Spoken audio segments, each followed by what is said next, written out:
முழங்கால் மூட்டு தேய்மானத்தை உறுதி செய்வது இது அப்படின்னு கேட்டீங்கன்னா, ஃபர்ஸ்ட் அம்பையர் அப்படிங்கிறது வந்து ஃபுல் லென்த் எக்ஸ்ரே, இடுப்பு முழங்கால் பாதங்கள் ஃபுல்லாக பார்க்குற எக்ஸ்ரே. செகண்ட் அம்பையர் அப்படிங்கிறது வந்து எம்ஆர்ஐ. தேர்ட் அம்பையர், நம்ம எல்லாத்துக்கும் தேர்ட் அம்பையர் தான் டிபெண்ட் பண்ணியிருக்கோம். அதுதான் வந்து அக்யூரசி அப்படின்னு வச்சுருக்கோம். தேர்ட் அம்பையர் அப்படிங்கிறது தான் இப்போ நான் காமிக்க போகிறேன். முழங்கால் முன்துறை செஞ்சு இப்போ நான் கேமரா உயர்தரமான ஒரு கேமராவை உள்ள விட்டு முழங்காலுக்குள்ள ஒரு சின்ன டெவலப்மெண்ட் மூலம் பார்த்துக்கிட்டேன். இது வந்து லேசர் மூலமாக இது வந்து பார்த்தீங்கன்னா கொஞ்சம் தேய்மானம் இருக்கிறது, ஆனால் ரொம்ப கம்மியான தேய்மானம், ஒன்றும் பெரிய பாதிப்பு இல்லை. இதுதான் முழங்கால் மெனிஸ்கஸ். இப்போ நம்ம காலம் மடங்கி நீட்டுறோம், மடங்கி நீட்டுறோம். ஸோ இதில் வந்து அந்த காட்லேயும் நல்லா தெரியுது. ஸோ இப்போ இந்த இது வந்து தேர்ட் அம்பையர் டிசைட் பண்ணியாச்சு. இப்போ இதில் first umpire second umpire miss பண்ணி தரம்போது third umpire will decide no முழங்கால் மூட்டு தேய்மானம் இல்லை அப்படின்னு உறுதிப்படுத்திடலாம்.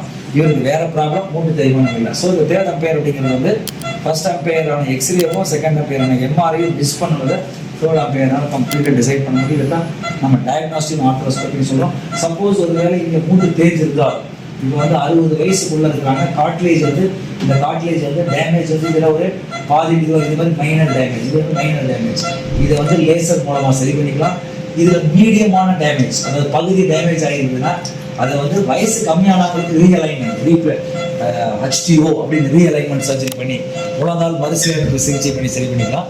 கொஞ்சம் ஏஜ்டாக இருக்காங்க, குண்டாக இருக்கிறாங்க, ஆக்டிவாக இல்லை, எஸ்பெஷலி ஃபீமேல்ஸ் லேடிஸாக இருக்காங்க, நீல வந்து காட்லேஜ் டேமேஜ் இருக்குது அப்படிங்கிறப்ப ரொம்ப மூட்டு தேய்மானம் இருக்குது, இதில் தெரியுது மேலே தொடையில் போடுறது, கீழே காலோட போது காட்லேஜ் டேமேஜ் இருந்துச்சுன்னா அதுக்கு ரோபோட்டிக் முறையில் உள்பக்க மூட்டு மாற்று சிகிச்சையில் இதற்கு தீர்வாக இருக்கும். ஸோ அப்படி கம்மி.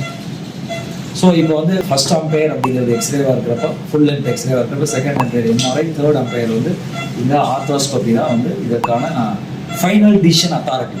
ஸோ இதை வச்சு தான் நம்ம வந்து முழங்கால் மறுசீரமைப்பா இல்லை முழங்கால் மூட்டு மாற்று சிகிச்சையா ரோபோட்டிக் சிகிச்சையான முடிவு செய்யலாம்.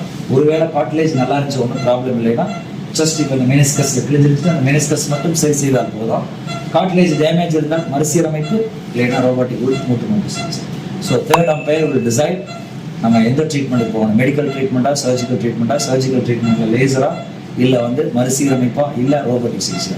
இந்த மூன்றையும் முடிவு செய்வது மூன்றாவது umpire, third umpire, diagnostic scopy and evaluation. Thank you.